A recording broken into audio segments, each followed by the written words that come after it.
सनसनी का माहौल बना हुआ है। सदर इंस्पेक्टर ऑफिस के पीछे ये शव बरामद किया गया और दुष्कर्म कर हत्या की आशंका जताई गई है। अभी तक शवों की पहचान नहीं हो पाई है। पुलिस और सदर एसडीपीओ घटनास्थल पर पहुंचे हैं। शव को पोस्टमार्टम के लिए भेजा गया। सदर एसडीपीओ ने घटना की पुष्टि की है और इस मामले में ज्यादा जानकारी जुटाई जा रही है। 2 शव बरामद किए गए हैं। मां और बेटी का ये शव बताया जा रहा है। कहा जा रहा है कि सदर इंस्पेक्टर ऑफिस के पीछे से ये शव बरामद किया गया। दुष्कर्म कर हत्या की आशंका जाहिर की जा रही है। हालांकि ये पूरा मामला क्या है, इसकी पड़ताल और इसकी तह तक पहुंचने के लिए लगातार कार्रवाई जारी है। पुलिस और सदर एसडीपीओ ने घटनास्थल पहुंचकर मौके का मुआयना किया और इस घटना की पुष्टि की गई। और चाईबासा से अगली बड़ी खबर आपके सामने रख रहे हैं। सारंडा जंगल में आईडी विस्फोट का मामला है। विस्फोट में 2 ग्रामीण घायल हैं।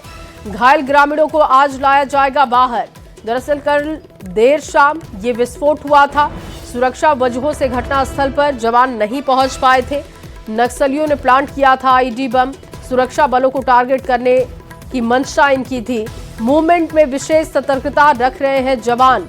और आज बताया जा रहा है कि जो ग्रामीण आईडी ब्लास्ट में चोटिल हुए हैं, आज उनको बाहर लाया जाएगा जंगल से। हालांकि कल देर शाम तक ये घटना सामने आई थी, लेकिन सुरक्षा वजहों से जवान वहां तक नहीं पहुंचे।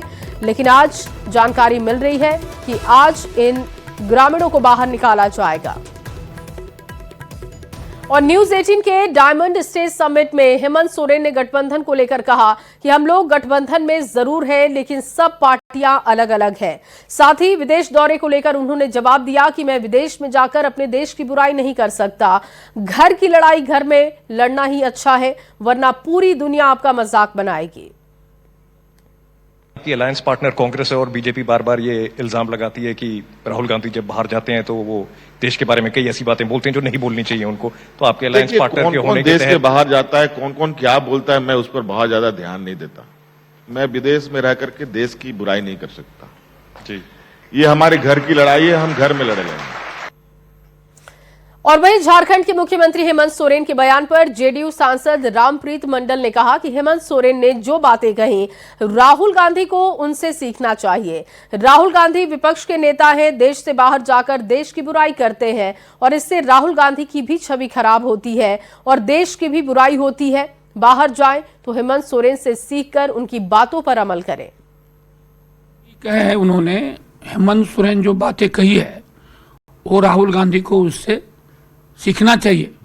माननीय राहुल गांधी जी अब परिपक्व नेता है और देश जब बाहर जाते हैं तो देश की बुराई करते हैं। एक स्टूडेंट जो पढ़ने भी जाते हैं बाहर में हमारे हिंदुस्तान के, वो भी अपने देश की बुराई नहीं करते हैं। लेकिन राहुल गांधी पढ़े लिखे हैं, अपोजिशन के नेता हैं, जब बाहर जाते हैं उससे क्या होता है, इनका भी छवि कमी होती है, छवि की बुराई होती है और देश की भी बुराई होती है। इसलिए इनसे आग्रह करना चाहूँगा जब आप बाहर जाएँ तो हेमंत सोरेन से सीख करके उनके बातों को अमल करना चाहिए। और वहीं हेमंत सोरेन के बयान के बाद से सियासत तेज हो चुकी है। जेएमएम ने कहा कि निश्चित तौर पर मुख्यमंत्री एक परिपक्व नेता है और उसी तरीके से वो बात कर रहे हैं। ये सोच उनकी दूरदर्शिता को दिखाता है। बीजेपी ने हेमंत सोरेन के बयान का समर्थन करते हुए कहा कि मुख्यमंत्री ने राजधर्म को निभाया है। महागठबंधन सिर्फ नाम का है। आरजेडी ने भी सीएम की बातों को सही बताया। वहीं कांग्रेस ने हेमंत सोरेन के इस बयान पर पीएम पर निशाना साधा। बिल्कुल अपना राजधर्म निभाते हुए, जैसा एक उच्च कोटि का राजा कहता है कि भाई सबको समान दृष्टि से देखना चाहिए और आपस में जो मतभेद है वो घर में ही सुलझाना चाहिए। तो मुख्यमंत्री जी की ये बातें बिल्कुल हम उससे सहमत हैं। हेमंत सोरेन जी एक अलग किस्म के राजनीतिज्ञ हैं। पैन इंडिया की बात करें, लोकप्रियता पूरे देश में शिखर पर है, ऐसे ही थोड़ी हो जाता है। उनकी सोच अलग है, उनके विचार अलग हैं, उनकी कार्य प्रणाली कार्यशैली अलग है। हेमंत सोरेन की लोकप्रियता और उनका जो पकड़, उनका जनाधार, पार्टी का जो फैलाव हुआ, उनके नेतृत्व में विस्तार हुआ, वो इसी की परिणति है, इसी का देन है कि इनकी सोच और लोगों से अलग है।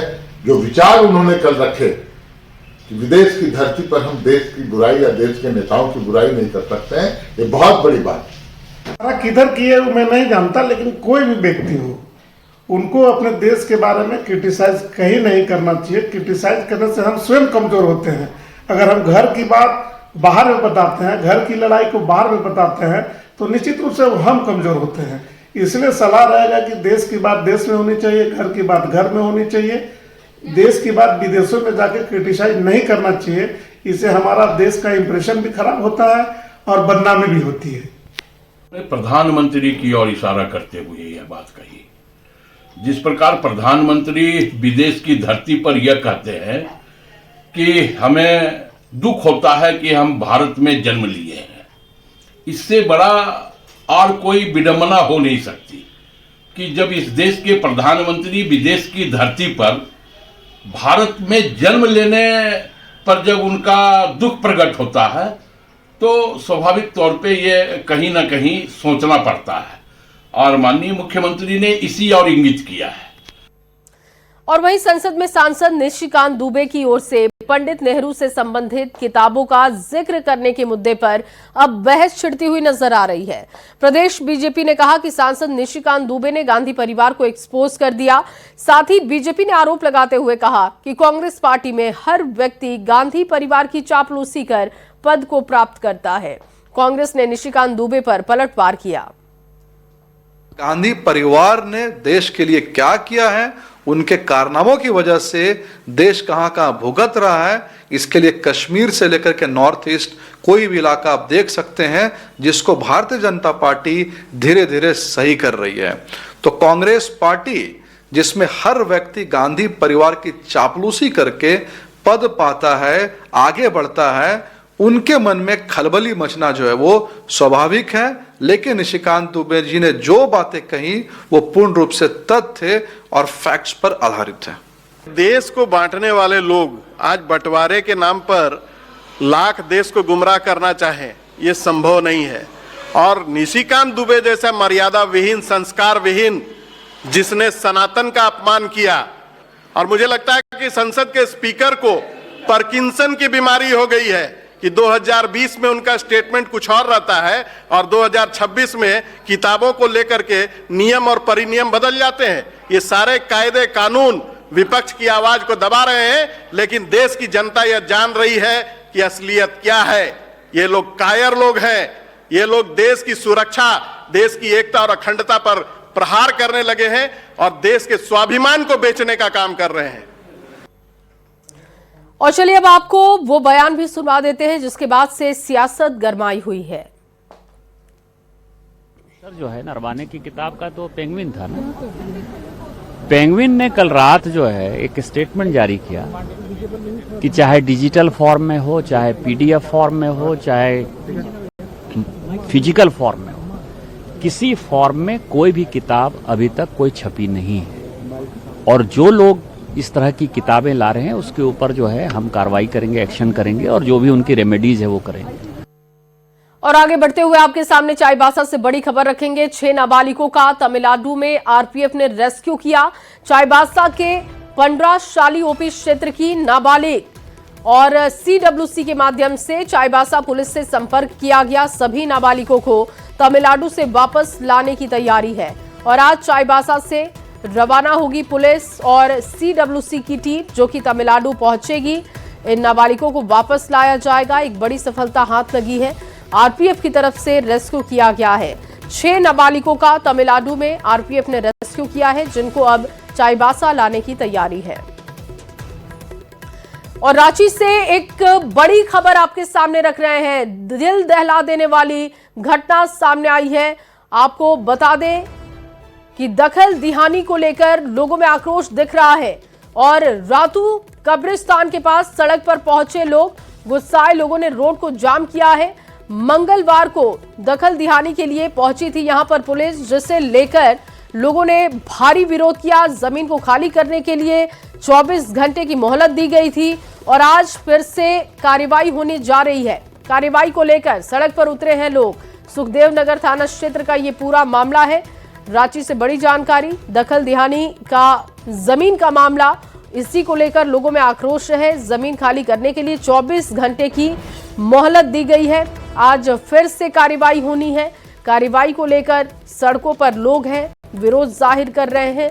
सुखदेव नगर थाना क्षेत्र का ये मामला बताया जा रहा है, जहां पर जमीन को लेकर काफी विवाद है। दखल दिहानी की जमीन और उसी को लेकर विरोध जाहिर किया जा रहा है।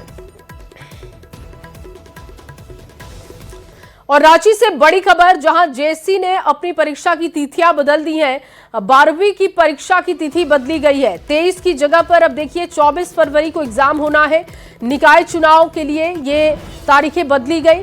वोटिंग के लिए 24 फरवरी को परीक्षा, वोटिंग के लिए 24 फरवरी का दिन तय किया गया है।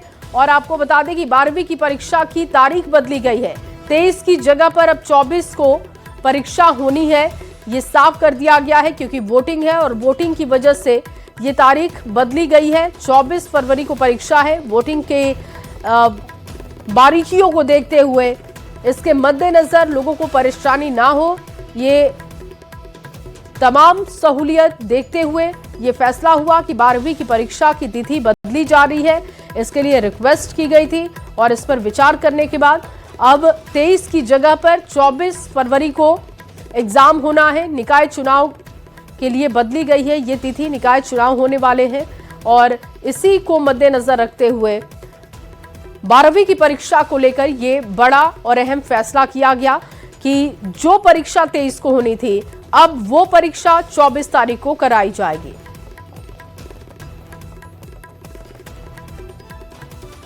और बीजेपी का एक प्रतिनिधिमंडल सुधीर श्रीवास्तव के नेतृत्व में राज्य निर्वाचन आयोग पहुंचा और ज्ञापन सौंपते हुए निकाय चुनाव में सभी बूथों पर सीसीटीवी लगवाने की मांग उठी है। श्रीवास्तव ने बताया कि सरकार इस बार बैलेट पेपर से चुनाव कराने पर आमदा है और इस बात की आशंका है कि सरकार के इशारे पर उनके समर्थक बैलेट पेपर को लूटेंगे। प्रतिनिधिमंडल भी ये मांग कर रहे हैं सीसीटीवी फुटेज को 1 साल तक संरक्षित किया जाए, ताकि अगर कोई गड़बड़ी होती है तो वो इस पूरे मामले को लेकर और साक्ष्य को लेकर कोर्ट पहुंच सके। निकाय चुनाव में जितने भी बूथ हैं उस सभी बूथों पर सीसीटीवी कैमरा इंस्टॉल किया जाए, न सिर्फ अंदर बल्कि बाहर भी, अंदर और बाहर दोनों तरफ कैमरा लगे, ताकि इस बात की पूरी संभावना है कि इस बार सरकार के इशारे पर बूथ के अंदर जो बैलेट पेपर है उसको लूटने का काम, उसको डिस्ट्रॉय करने का काम, या उस पर मत दूसरे का कुछ लोग आकर असामाजिक तत्व लोग वोट दूसरे को छापने का काम करेंगे ही करेंगे। इसीलिए ये सरकार ईवीएम से चुनाव नहीं करवा रही है, ताकि इनको मौका मिले बैलेट पेपर में छापने का। और झारखंड निकाय चुनाव को लेकर गठबंधन का फॉर्मूला फेल हो गया है। बीजेपी, जेएमएम और कांग्रेस में बागियों की एंट्री से सियासी समीकरण अब बिगड़ चुके हैं। रांची, धनबाद, देवघर और मेदिनीनगर समेत कई नगर निकायों में मुकाबला बेहद रोचक हो चुका है। बागी उम्मीदवार चुनावी नतीजों को प्रभावित कर सकते हैं।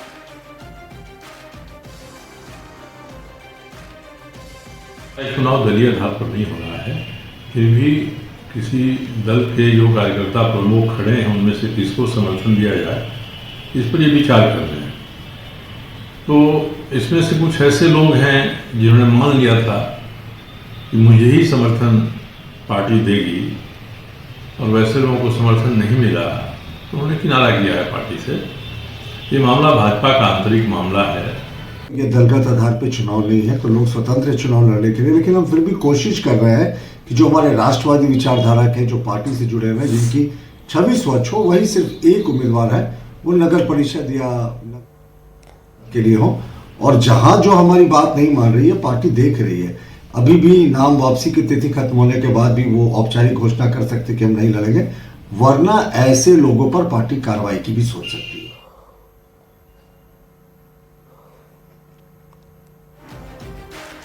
तो नगर निकाय के चुनाव को लेकर लगातार जो जानकारियां आ रही हैं वो हम आपके साथ साझा कर रहे हैं। और बागियों की एंट्री की वजह से मुकाबला बहुत दिलचस्प हो चुका है। दूसरी तरफ लगातार मुद्दे उठाए जा रहे हैं। रामगढ़ नगर परिषद के वार्ड नंबर 8 में 13 साल पहले 32 लाख की लागत से बना अस्पताल जर्जर हो चुका है। खिड़कियां इसकी टूट चुकी हैं, भवन पूरी तरीके से खराब हो चुका है, मुख्य गेट के ग्रिल पर भी जंग लग चुकी है। नगर निकाय चुनाव में ये बहुत बड़ा मुद्दा बन चुका है। निर्माण के बाद से ही इसके मुख्य गेट पर ताला लगा हुआ है। अस्पताल निर्माण के बाद से कभी खुला नहीं और ग्रामीणों ने बताया कि यहां कभी डॉक्टर, नर्स जिनकी एंट्री तक नहीं हो पाई। इस वार्ड के लोगों को इलाज के लिए सदर अस्पताल जाना पड़ता है। रामगढ़ रेफरल अस्पताल, टूटी झरना और दूसरे निजी अस्पतालों जाने के लिए वो मजबूर है और इसी वजह से इस बार के शहर के चुनाव में, नगर निकाय के चुनाव में ये बड़ा मुद्दा बना हुआ है। रामगढ़ में नगर निकाय चुनाव चल रहा है, ऐसे में कई मुद्दे यहां पर सामने आ रहे हैं और इस वक्त मैं मौजूद हूं रामगढ़ नगर परिषद के वार्ड संख्या 8 के सेवटा में। यहां पर 3564 मतदाता हैं और उनके भी कई मुद्दे हैं, जिसमें से एक मुद्दा है ये अस्पताल। आज से 13 वर्ष पूर्व ये अस्पताल जो है 32 लाख के लागत से बना था, लेकिन जब से बना है तब से इसका ताला ही नहीं खुला है और यहाँ के जो लोग हैं वे इलाज के लिए आसपास के अस्पताल में जाते हैं, खासकर टूटी झरना, रामगढ़ सदर अस्पताल और ज़्यादा गंभीर बीमार पड़ने पर रांची तक ये जाते हैं। महिलाएं यहाँ पर हैं, देख सकते हैं ताला जो है ये जंग खा रहा है और ये ताला खुला ही नहीं है 13 वर्षों से और खिड़कियां टूट गई हैं, यानी सब कुछ जो है यहाँ पर जर्जर हो गया है। क्या दिक्कत है? अस्पताल खुला कि नहीं? कभी नहीं, कभी खुला है। कहाँ जाती हैं अभी आप? हम लोग जाते हैं सरकारी में। सरकारी में जाती हैं? हाँ। अस्पताल का कोई फायदा नहीं है? कोई फायदा नहीं। कोई फायदा नहीं। आपका नाम क्या है? कलावती देवी। अस्पताल का कोई लाभ मिला? नहीं, खुला ही नहीं तो लाभ कहाँ से मिलेगा? अभी आप लोग कहाँ जाती हैं? टोटी झरना जाते हैं या सदर जाते हैं? सदर जाती है। हाँ। 32 लाख पानी में डूब गया है। हाँ, एकदम डूब गया। कुछ और महिलाएं हैं, क्या मुद्दा है चुनाव में? मुद्दा है, जो इसी को देंगे वोट, जो इसको चालू करेगा उसी को वोट देंगे। शीशा टूटा, आते हैं फोटो खींच के चले जाते हैं। हाँ। 4 दिन आते हैं, फिर 6 महीना उसी तरह। 4-5 साल फोटो लेके चले गए, लेकिन कुछ भी नहीं हुआ। कुछ भी नहीं हुआ। अस्पताल में जितना यहाँ से खर्च हुआ है 32 लाख रुपए लागत से बना है अस्पताल, लेकिन आज तक इसमें कोई पदाधिकारी नहीं आज तक यहाँ देखने के लिए नहीं आया। डॉक्टर कभी नहीं आया, ना कोई पदाधिकारी नहीं आया। इनका कहना है। इस तरफ देख सकते हैं ये अस्पताल का जो हाल है, यहाँ पे पूरा ये कांच जो है खिड़की का टूट चुका है और ये अस्पताल जो है 32 लाख के लागत से बना है, लेकिन अस्पताल का उपयोग अब तक नहीं हो पाया है। ऐसे में नगर निकाय चुनाव में सेवटा के 8 नंबर में ये बड़ा मुद्दा बनकर सामने आया है। जावेद खान, न्यूज़ 18 रामगढ़। और वहीं जमशेदपुर के जुगसलाई नगर परिषद में 42 साल के बाद नगर निकाय चुनाव हो रहा है। 42 वार्डों पर वार्ड परिषद अपनी किस्मत आजमा रहे हैं। वहीं जुगसलाई नगर परिषद अध्यक्ष के लिए 13 महिला प्रत्याशी जनता के पास और अपने लिए वोट मांगती हुई नजर आ रही हैं। जुगसलाई में विभिन्न समस्याएं हैं और उन समस्याओं से निजात दिलाने के लिए इस बार जुगसलाई की जनता अपना प्रत्याशी चुनकर लाएगी। चुनाव होने जा रहा है, 42 सालों के बाद यहाँ चुनाव हो रहा है, मगर जुगसलाई में क्या कुछ सबसे बड़ी समस्या है वो मैं पहले दिखाने का प्रयास करूंगा। पूरे जुगसलाई में आप देख सकते हैं कि इसी तरह बिजली के जाल जो है, लोग इससे काफी परेशान होते हैं। पूरे सड़कों में इसी तरह बिजली के जाल पूरी तरह से बिछे हुए हैं और तमाम समस्याएं हैं। सीधे तौर पर हम जुगसलाई की जो युवा है उनसे बात करेंगे, क्योंकि 44,000 से अधिक वोटर है यहाँ पर। समस्या ये है कि देखिए, नाली और बिजली, पानी, जैसे मेरे मोहल्ले में बोरिंग आज से कई दिन से खराब है गली में, लेकिन वो बनाने के लिए नहीं आया। ठीक है, हम लोग अपने चंदा करके ही बनाते हैं, फिर खराब हो जाता है, फिर बनाना पड़ता है, तो उसको सही से सॉल्व नहीं हो पाता। अब जो भी हम लोग वार्ड में जो बनेंगे, अब वो ये देखेंगे कि वो समस्या को सॉल्व कर पा रहा है या नहीं। अगर करते हैं तो बहुत अच्छी बात है, नहीं करेंगे तो देखा जाएगा बाद में। सबसे बड़ी बात यह है कि 44 साल के बाद, 42 साल के बाद ये प्रत्याशी चुनाव हो रहा है, इसमें हम लोग की बहुत बड़ी भूमिका है भी रहेंगे। और ये आप जो बोल रहे हैं समस्याएं बहुत तरह का है। जैसे आपके रोड में चलते हुए आदमी को मतलब प्रदूषण जो महकता है, कचरा हो गया, उसके लिए डस्टबिन लगाना है। और नाली की समस्या तो हर दिन तो नाली समस्या, कचड़े भरे रहते हैं। चेयरमैन का प्रत्याशी ऐसा होना चाहिए कि सबसे पहले जो जुगसलाई में गंदगी है चारों तरफ फैला हुआ, उसको साफ करे, कचड़े का निष्पादन कराया जाए, ना कि डंप कराया जाए नदी किनारे। अच्छा काम करेंगे तो आगे के लिए उनके लिए रास्ता बनेगा और ऊंचाई तक भी पहुँच सकते हैं। और देखिए जितना समस्या है, जैसे रोड का है, नाली का है, पानी का है, बहुत सा समस्या है यहाँ पे की जो बड़ी बड़ी समस्याएं हैं उससे निजात मिलेगा। हालांकि अब देखना यह है 23 तारीख को मतदान होगा और 27 तारीख को जुगसलाई की जनता किसे अपना पक्ष देती है वो तो आने वाला समय ही बताएगा। न्यूज़ 18 के लिए जमशेदपुर से आशीष कुमार तिवारी।